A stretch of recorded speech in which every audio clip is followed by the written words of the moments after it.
Bonjour et bienvenue dans l'almanach des faits célestes. Bonjour Christophe. Bonjour. Rebonjour d'ailleurs, car nous avons déjà enregistré le bulletin astronomique et maintenant nous venons faire les commentaires astrologiques pour la période du 18 au 25 juin 2025, la quatrième et dernière phase de la troisième lune de printemps nord été sud. Donc nous allons entrer dans l'été au cours de cette semaine et la prochaine nouvelle lune, donc le 25. Nous acterons cet été, voilà, par la première lune d'été, nord, hiver sud. Donc, le 18, c'est le dernier quartier. Le 25, c'est la nouvelle lune. Entre-temps, il se passe pas mal de trucs. Alors, je vous recommande vivement d'aller voir le bulletin astronomique pour bien asseoir déjà votre captation en direct du ciel. Ça, c'est vachement important. Et puis, il y a bien sûr des tas de trucs qu'on va pas voir, en particulier la conjonction du Soleil à Jupiter dans le premier degré du signe du Cancer, l'entrée, dans le deuxième, l'entrée du Soleil dans le signe du Cancer, je fais en revenant en arrière, hein, le 21, donc Soleil-Jupiter, c'est le 24, conjonction. Le 21, c'est le solstice des ténors hiver-sud, le Soleil entre dans le signe du Cancer. Le 10, le 20, alors, il y a Neptune, il y a le carré à Saturne et le carré à Neptune, le 22 et le 23 assorti Parce qu'en fait, quand il y a une quadrature comme ça, ou même une conjonction, ou même une opposition, moi, je regarde l'événement dans les trois référentiels que sont dans le plan équatorial, donc en ascension droite, dans le plan écliptique, donc en longitude, c'est quand on dit Soleil carré Saturne, bon, c'est dans le plan écliptique en général, et en héliocentrique, donc la Terre carré Saturne ou carré Neptune, et en fait, on a trois instants qui sont parlants, et vous allez voir que tout cela s'entremêle d'ailleurs, même si Saturne et Neptune ne sont pas encore conjointes dans le plan écliptique, justement, ni d'ailleurs dans les autres encore, et bien les événements se croisent chronologiquement, c'est assez marrant, ça fait un tissu, quoi. Donc bien entendu, Saturne et Neptune, ça marche ensemble. Alors, on va commencer par regarder les thèmes, et puis on parlera quand même, on va parler au cours de route du signe du Cancer. Donc les thèmes sont ici, voilà. La lune entre dans le signe du Cancer et c'est la nouvelle lune le 25 à 10h31. Donc on va revenir ensuite sur le dernier quartier. Donc avant là, le 25, on va voir ce que ça nous campe comme nouveau décor estival. On va revenir sur bien sûr l'entrée du soleil dans le signe du Cancer. Ce qu'on voit tout de suite, c'est la conjonction de cette nouvelle lune à Jupiter en Cancer. Donc ça profite. En maison 10, il y en a, ben, c'est Jupiter entre dans le signe du Cancer, donc signe de force d'inhibition bloquante ou protectrice. Donc le Soleil et la Lune y sont aussi. En lenteur d'excitation, tout ça c'est les formules majeures, et sens des ensembles fermés. En formule mineure, c'est donc l'inverse de l'automne, donc c'est de la vitesse d'inhibition mineure, de la vitesse d'inhibition mineure, oui, d'abord de la force d'excitation associative, la force d'excitation associative mineure, de la vitesse d'inhibition mineure et de la phase ultra paradoxale. Donc, le monde a basculé. On peut le dire maintenant qu'on est passé au solstice, là, le monde a basculé avec Jupiter qui l'emporte un très gros morceau. Et le monde morcelé. Enfin, on voit en même temps que c'est vraiment une période de vérité, hein, Pluton, le diseur de vérité, opposé à Mercure, parole, et tout ça, c'est... Alors, il y a Uranus qui prouve, il y a Saturne et Neptune qui démontrent, enfin, voilà, la vérité face à des paroles complètement, voilà, des paroles en l'air. Mercure balance en hélio sans aspect, ok. Bon, alors, je reviens d'abord, hein, je vais faire on reviendra à la fin là-dessus. Donc, et on fera les ingresses lunaires. L'entrée du soleil dans le signe du Cancer, le 21 juin. Donc, 21 juin, c'est, je vous dis, samedi 21 juin à 2h41 TU, soit 4h41. Le soleil entre dans le signe du Cancer. Il est presque conjoint à Jupiter et c'est en maison 2. Donc, alimentation, frontières, autonomie, hein, on est en mode autonome, donc ça nous parle de, euh, souveraineté, bien sûr, hein, et de chacun dans ses frontières, semble-t-il, en tout cas, et que pour manger, en tout cas, c'est ce qu'il faut, quoi. Et puis donc s'activer, chacun dans son À petit Paris, domaine. On m'entend mal? oui. À Ah, Paris, c'est sur la pointe de deux, la conjonction. oui, et nous, c'est un petit peu plus Il y a un souvent. décalage, là. Et oui, il y a un petit décalage, Ouais, c'est normal. Mais déjà, bah, nous, on y est dedans, mais si c'est sur la pointe, c'est déjà en deux. Donc on est quand même tous oui, oui, c'est de la concernés pointe, oui, oui. par la maison 2, ouais. Et on voit c'est joli parce qu'il y a un sextile de Mars en Vierge, donc en 4. Ouais. C'est tous les petits secteurs où on s'active discrètement. Ouais. Chacun fait son job. Le Ah, soleil, ouais, ouais, ouais, ouais. Mars, il est où? et 2 degrés du signe de la Vierge. Euh, Et donc en 4, Mars est en deux, est en quatre, oui, oui. oui, 4. En balance avec Mercure en héliocentrique, conjointe à Mercure. Donc, c'est pas, ça fait penser à jouer, quoi. Alors que là, Mercure est sans aspect en géocentrique. Et là, c'est un tour de passe-passe avec Mars ou de l'habileté. Alors, il y a là, en hélio, on voit les réparties verbales. Hein, là, ça fait très répartie verbale. Et puis là, c'est sérieux. Hein, c'est la grande croix. Alors, répartie verbale, les bonnes claques. Mais on voit que Trump, est très fort pour ça. Donc, on voit bien, il frappe fort, là, très très fort. Ça renverse tout. Enfin, il renverse la table. Il renverse la table de l'ordre politique, géopolitique mondial vérolé, hein. Et moi, la question que je voulais me poser là, c'est mais euh, astrologiquement, où c'est qu'on identifie ces pourfendeurs de guerre, enfin, pourfendeur, ça veut dire non, celui qui va le guerroyer contre la guerre. Non, alors c'est pas ça. C'est promoteurs de guerre acharnés, hein, comme ceux qui veulent vraiment allumer tous les brasiers sur la planète et par bonheur.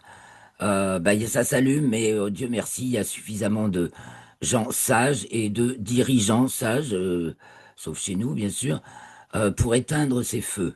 Ça veut dire que la force humaine, quand même, et le bon sens semblent l'emporter. Donc on est dans un carré, ça va nous acter comme jamais le carré Jupiter-Saturne, dont on parle depuis un bon moment, et qui vient d'être exact d'ailleurs, puis qui va peut-être avoir l'occasion de se reproduire. En héliocentrique, il est passé Ouais. depuis longtemps. Maintenant, Jupiter est en Cancer, Saturne est encore en Poisson, mais en héliocentrique, il se reproduit là. C'est peut-être la dernière fois d'ailleurs. Et là, c'est vraiment les gros morceaux, quoi. Là, on emporte l'énorme paquet.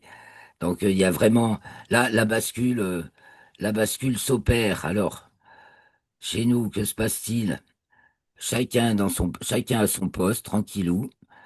Euh, voilà, carré Uranus.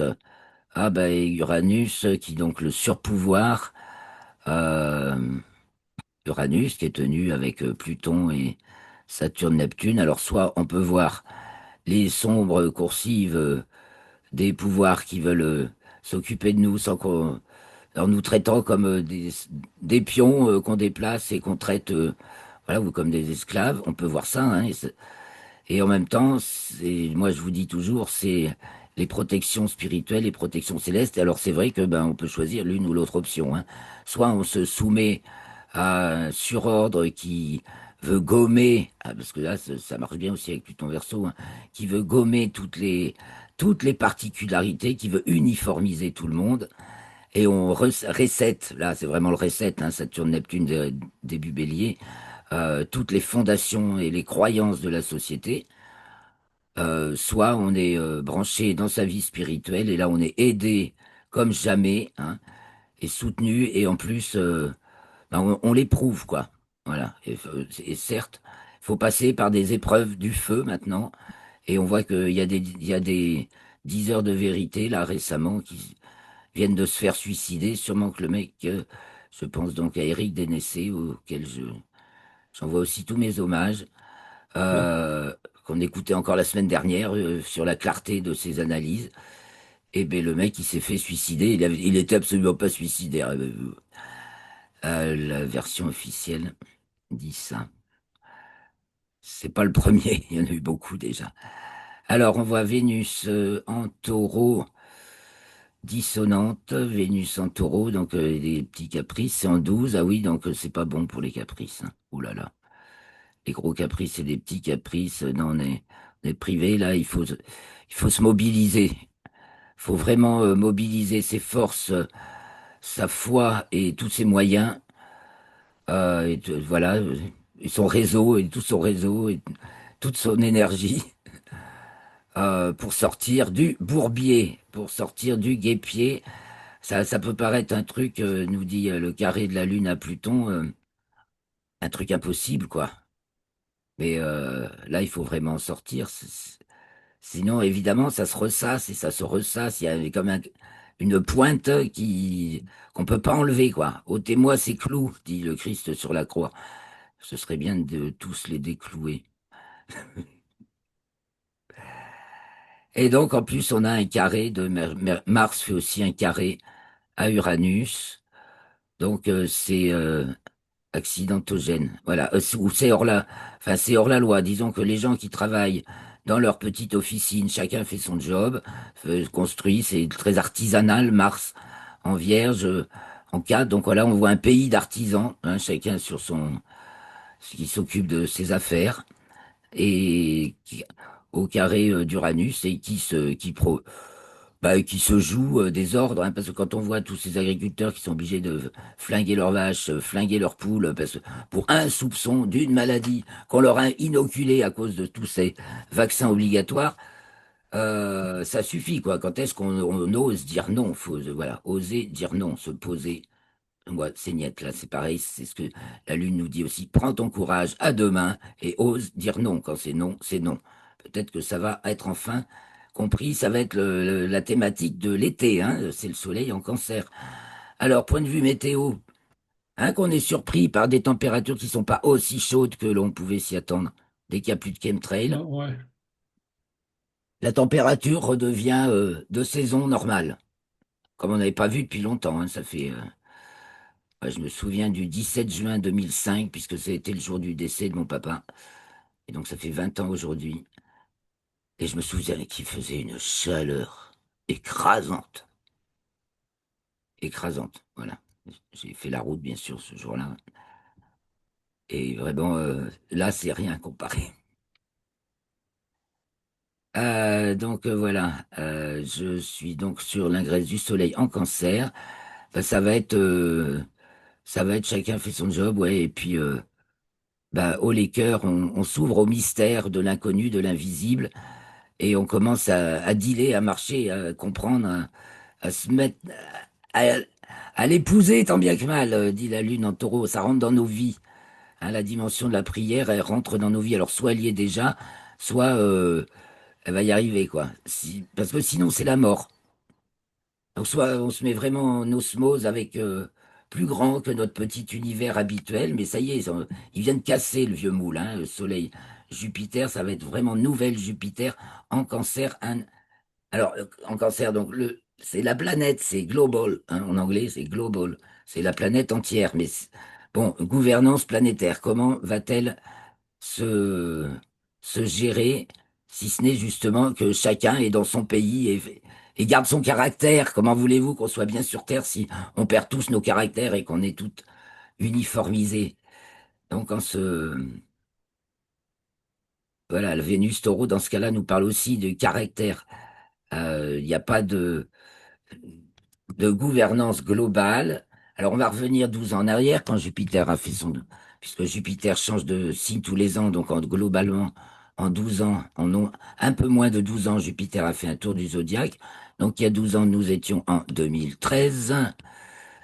Et voilà, on peut essayer de se souvenir un petit peu de ce qui s'est passé en 2013. Bah, il y a eu beaucoup de choses sur la gouvernance mondiale, je peux vous le dire, parce que j'ai un peu participé où on se posait des questions. C'est à ce moment-là qu'il y a eu le colloque du CNRS, Sciences à grande échelle, où il y a eu un colloque sur la géo-ingénierie, justement, au CNRS. Bien sûr, toujours en niant les faits manifestes sous nos yeux et en parlant comme si c'était une hypothèse de travail. Bon, Blup, blup. Alors ça, c'est l'ingresse cancer. Donc pour l'été, on va revenir sur le dernier quartier, puis on va faire nos ingresses lunaires. Dernier quartier, 18 juin à 19h18 TU, soit 21h18. Donc là, le soleil est au descendant, heure du coucher du soleil, avec Jupiter dont il s'approche, Mars étant 8, entre juste dans le signe de la Vierge, vient juste d'entrer dans le signe de la Vierge, et carré à Mercure. Donc il y a vraiment, déjà ça va changer. Mars Lion, c'est moi le plus fort. Mars Vierge, attends, on va compter, mais je pense à Iran et Irak. Bon, on va compter nos munitions. Mars, Mars en Lion, c'est moi le plus fort. Mars en Vierge, on va compter ce qui nous reste. Combien de temps on peut tenir?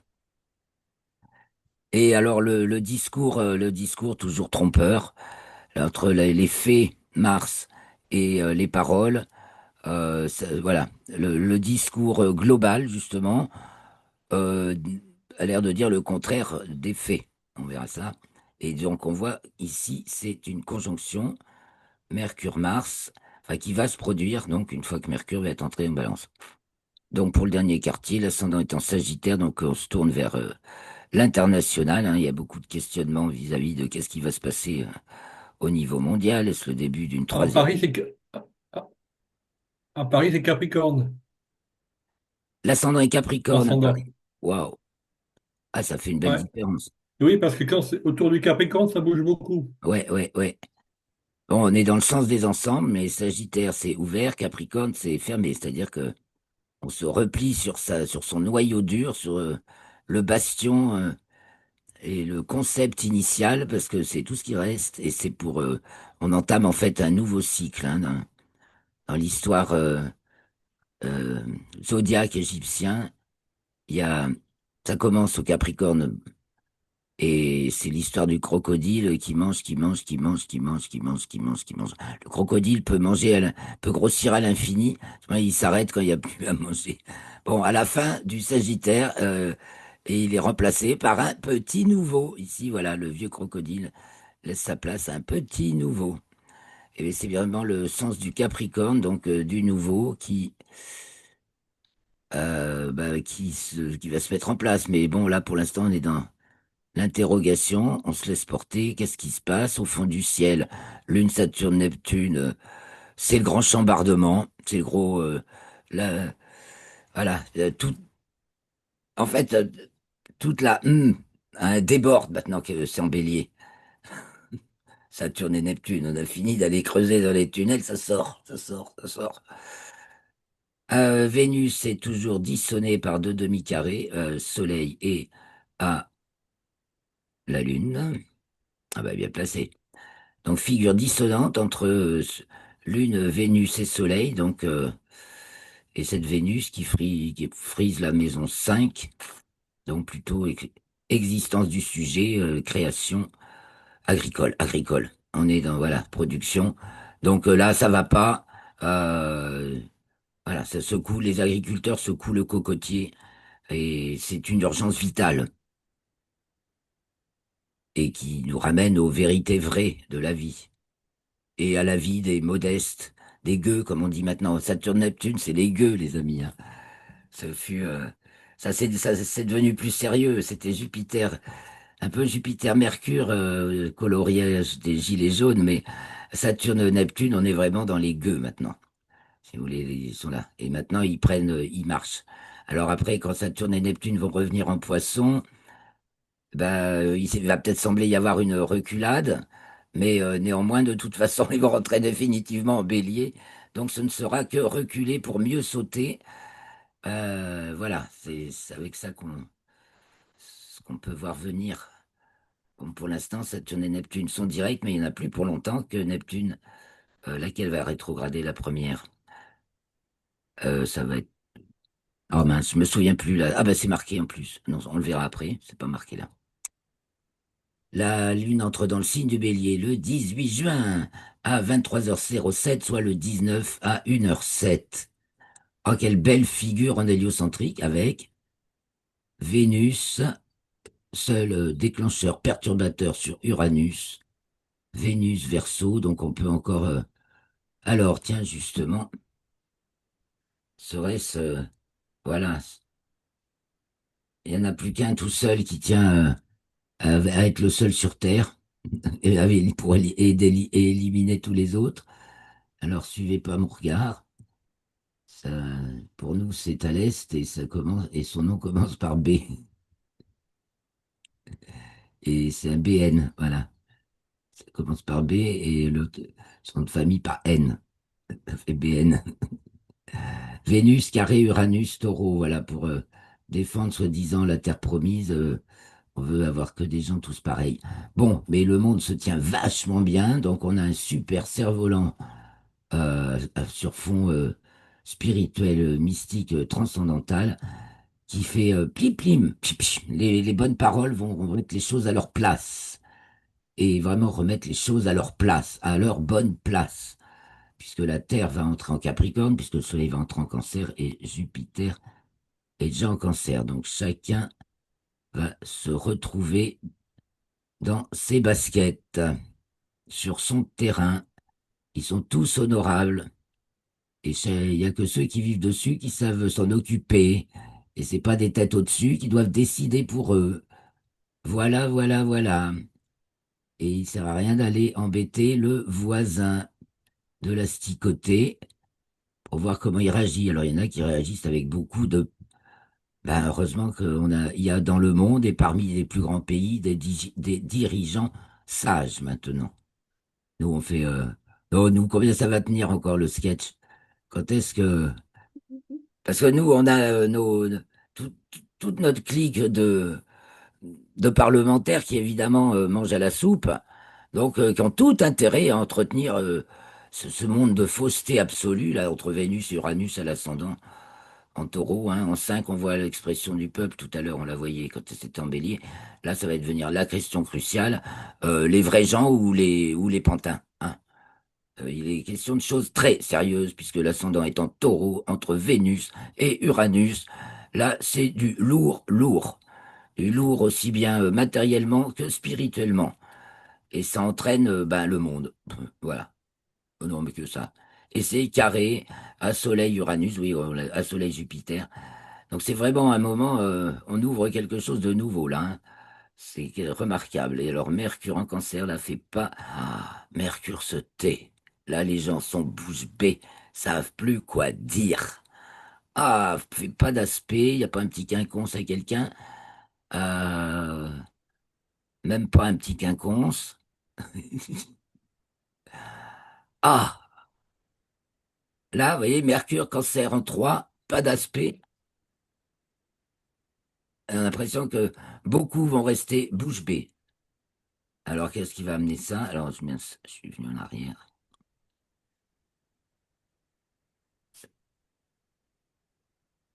C'était là ou c'était là? C'était là pour l'instant. Le 21 juin, le soleil, la lune d'abord entre dans le signe du taureau. Le soleil est encore dans le signe des Gémeaux.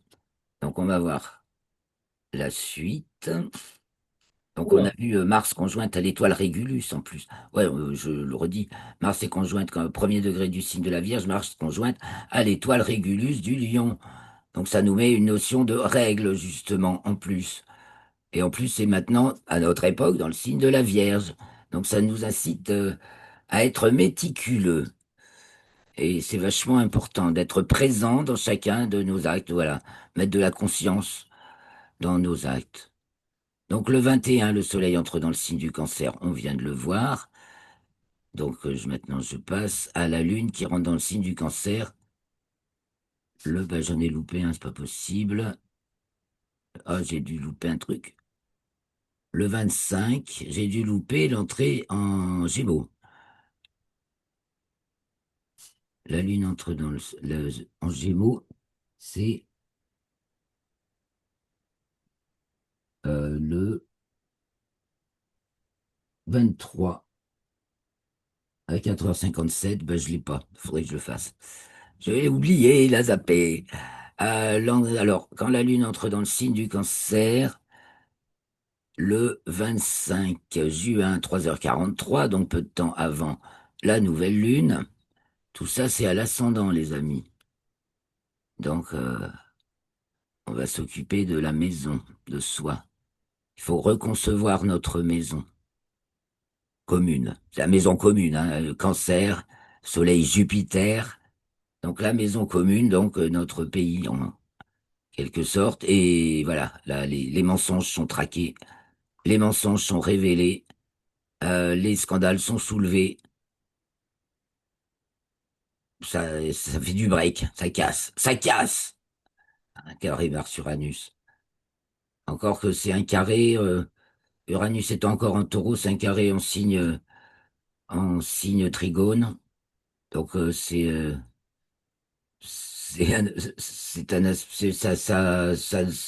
ça rend le carré moins sec. Ça casse, mais on était prévenus déjà depuis longtemps quand même, hein. Il n'y a que ceux qui veulent vraiment ne veulent pas entendre, qui n'entendent pas. Donc là maintenant, Vénus se trouve détente de l'opposition Terre-Jupiter. Elle a avancé. Maintenant qu'elle est en Poisson en héliocentrique, ça va changer de figure. Voilà. Bon, que dire encore? Puisqu'on en est là et qu'on arrive à la nouvelle lune, voilà. Alors, est-ce que j'ai le temps d'aller faire le thème qui nous manque? Allez, comme ça vous entraîne à voir le logiciel Zodiac. Allons-y, je vais faire l'ingresse lunaire que j'ai loupé, celui des Gémeaux. Donc, ah oui, je ferme ça. Outils, vous voyez, la lune gibbeuse décroissante, car nous sommes le 17, ça m'affiche la lune en temps réel. Outils, donc, éphéméride annuelle. Ingresse lunaire 2025 calculé, juin, plouc, plouc, plouc, Gémeaux le 23. Donc, je note 25 06 23 2h56 ingresse lunaire Gémeaux. Et voilà, le reste est déjà enregistré. C'est fait pour chez moi. Donc, CU pour Constitution universelle. Thème. Alors, toujours, je mets les couleurs parce que c'est pas obligé. Et ensuite, les couleurs pour l'impression. Et ensuite, les quatre sphères du Sori. Voilà, donc quand la Lune... Oh, bah oui, joli, joli, bien sûr, on l'a vu dans le bulletin astronomique. La Lune entre dans le signe des Gémeaux, elle est donc conjointe aux Pléiades et à Uranus, qui est tout près, comme on l'a vu sur Stellarium tout à l'heure. Donc, et c'est en 12, Vénus et Lune Uranus, donc c'est porteur d'une sacrée révélation dérangeante. Ah là, il y en a qui vont se retrouver à poil, arrachés par... Voilà, il y a comme si on déterrait vraiment quelque chose euh, qui faisait très mal. Hein, Mars Vierge souffre, c'est en 4. Bon, le pays souffre et sa tête va peut-être enfin y passer, quoi. C'est en 12, hein, avec une nouvelle composition. Alors, qu'est-ce que je pourrais avoir loupé? Parce que donc, on voit bien qu'on a toute une équipe de favoris, là, qui retiennent le truc. Pourquoi demi-carré Mercure, Vénus, Vénus demi-carré Saturne-Neptune et demi-carré Soleil-Jupiter. Ah, ça retient grave, hein, les favoritismes, le manger à la soupe. Est-ce que ça va encore leur permettre de garder le chapeau? Là, il va y avoir un coup de levier avec Mars, qui en fait, en Hélio est en balance, il vient de passer avec Mercure. Donc il y a une aide par les paroles justes qui viennent des autres dirigeants du monde, mais il y a vraiment chacun à son poste. On va lever la grosse pierre de l'apocalypse, hein, c'est peut-être notre mission.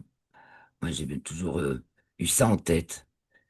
Et c'est ce qui pourrait se passer donc à ce moment où la Lune est donc juste devant les Pléiades. En plus, la Lune occulte les Pléiades, c'est pas pour nous, mais souvent. Donc je vais l'exporter. GIF, comme ça je vais ensuite dans ma série. Et j'ai plus qu'à vous le montrer. Donc même si je ferme maintenant et que je reviens sur nos thèmes. On va regarder, on va aller en arrière. Et voilà, si c'est pas magnifique, il apparaît maintenant dans ma série. Donc le thème qu'on vient de commenter quand la Lune entre dans le signe des Gémeaux.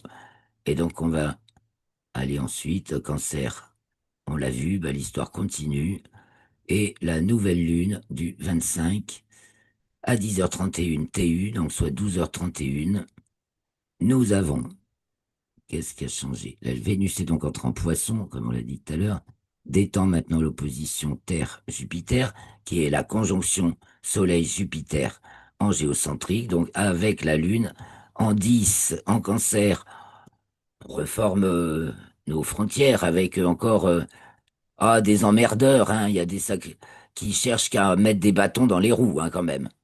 Là, il y a comme s'il y avait une Ouais, mais, proclamation quand même d'une euh, entité nationale ou globale avec des sacrés tout le temps des voilà des petits poisons des bâtons dans les roues là maintenant que c'est en bélier Saturne et Neptune. C'est moins glissant mais ça fait mal. C'est en même temps le démarrage vraiment. C'est la chauffe des moteurs, hein. De grandes choses très puissantes. Donc, tiens, j'en ai pas parlé dans le bulletin astronomique, mais c'est intéressant. Je vous ai mis dans l'article aussi le calendrier des lancements spatiaux, parce que c'est du lourd, c'est le cas de le dire. Rien que dans la semaine, il y a 5 lancements spatiaux des différents pays. Euh, il y en a, bien sûr, il y en a 2 des États-Unis, un de la Russie, un de la Chine et un de Japon. Voilà, un du Japon. Euh, Ça n'arrête pas et ça fait partie des nouveautés de notre ère, ça c'est sûr, avec Pluton Verseau, ça c'est sûr que on va penser découvrir le monde lointain, hein. Donc cette nouvelle lune, donc pour le mois qui vient, donc jusqu'à la nouvelle lune suivante, qui sera quelque chose comme le 24 juillet, je suppose, eh bien on a ça avec le soleil dans le signe qui rentre dans le signe du Cancer. Donc ça va être gloriole, enfin ou gloire pour de vrai. Euh, il y a un truc, mais on se refait une santé, et là, il y a il y a ceux pas qui veulent nous foutre la maladie, là. et Jupiter mètre de 4, il n'y a pas un tournant, Ah, ben, quelque chose qui se termine? s'il y en a un tournant, il y a un gros tournant, en fait, c'est ce que je dis depuis le début, oui. Bah oui, on a Jupiter, donc, au carré de Saturne-Neptune, Soleil, Jupiter au carré de Saturne-Neptune, en plus, oui, mètre de 4 en tradition. Donc, c'est une nouvelle direction, n'est-ce pas? Euh, Surtout qu'il y a les nœuds nord, il y a les nœuds qui sont ah, mais oui, sur tu le as rideau. raison. Et nœud descendant à l'ascendant en Vierge et nœud ascendant au descendant en Poisson. Donc ça bascule, ça aussi, ça renverse, ça, je sais pas même pas combien de fois ça renverse, mais c'est ça y est, on tourne, hein. Alors évidemment dans le Mm. timing à moyen et long terme indiqué par Saturne et Neptune et aussi par Jupiter, ça c'est voilà. Donc il y a plein d'événements qui se succèdent quand même. Alors Mercure qui finit en Cancer, hein, même Mercure va bientôt entrer en Lion, ça fera des choses un peu explosives. Et donc, même, est-ce que ça va nous faire des températures plutôt tempérées? Peut-être que les choses se remettent en ordre. Ouais. L'ascendant Vierge aussi, c'est pas brûlant. Mars, non, Mars en Vierge non plus. Tu mets ta petite laine, tu grelottes un peu. Là, ça, il y a Pluton en 5 quand même, donc ça peut être. Eh ben oui, mais justement, c'est tout chaud ou tout froid, hein. Et Ah, voilà. c'est en 5, ça tire vers le bas. En 12, en 11, ça tire vers le haut. Donc, entre Mercure et Mm. Pluton, Mercure, là, qui a une fonction descendante, Ah oui, eh mais ben, l'ascendant n'est pas. Ouais, c'est. bah, si moi je bénis le ciel qu'en ce moment il y ait Ouais. nettement moins de chemtrails et donc nettement moins de chaleur artificielle et pénible et lourde à supporter. Si ça continue avec un bel Uranus en neuf, ça c'est sympa comme tout, hein. Tout quand elle va rentrer en Gémeaux en plus. En tout cas, c'est encore porteur d'orage un peu, mais après, en fait, Jupiter entre en Cancer, Ah ça ben met un peu Vénus, d'ombre dans Vénus va faire de la pluie. Voilà, c'est ça, quand il y aura Vénus, mais Uranus sera en Gémeaux, donc ça peut faire plus beau. En Cancer, en Taureau, ça lui donnait toujours un caractère quand même orageux, concentré beaucoup Ouais, d'humidité. Enfin, c'est l'humidité de la Terre, hein, parce que voilà, là, c'est le signe de Terre. Taureau, deuxième signe de Terre. Bon, eh ben, du coup, j'ai peut-être plus beaucoup. On va finir par l'image que j'ai pas eu le temps de préparer. Ah, parce que j'ai eu mon histoire de. Je vais vous la trouver vite fait. J'arrête ce partage. Je vais vous trouver vite fait pour finir le zodiaque, voilà. Donc je prépare mon fichier et je vous le partage.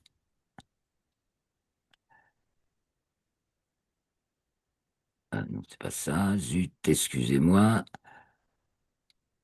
Image.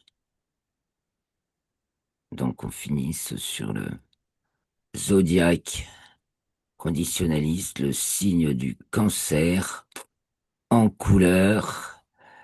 Voilà, le quatrième. Donc je reprends le partage.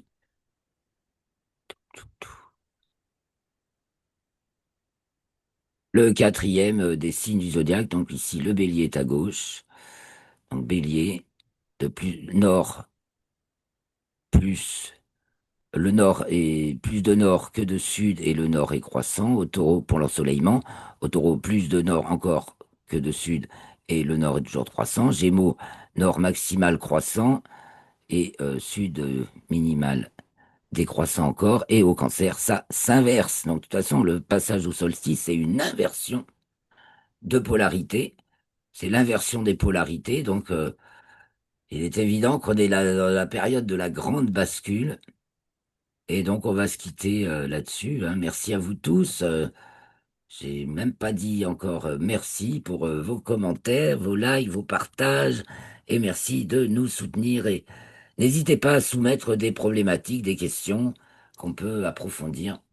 Et puis sinon, rejoignez la formation Astrologie pour en apprendre plus sur le zodiaque, l'astrologie et devenir capable de lire un thème astrologique, tout simplement, avec la méthode du Soriastre. Donc, grand merci à toi, Christophe. On se dit à mardi prochain. Si vous voulez nous rejoindre pour l'enregistrement, vous avez le lien également en dessous de la vidéo. Porte-toi bien, passez une belle semaine renversante. Profitons du beau temps quand il y en a. Et que le meilleur pour vous. Et rendez-vous pour les prochaines aventures. Ciao, ciao!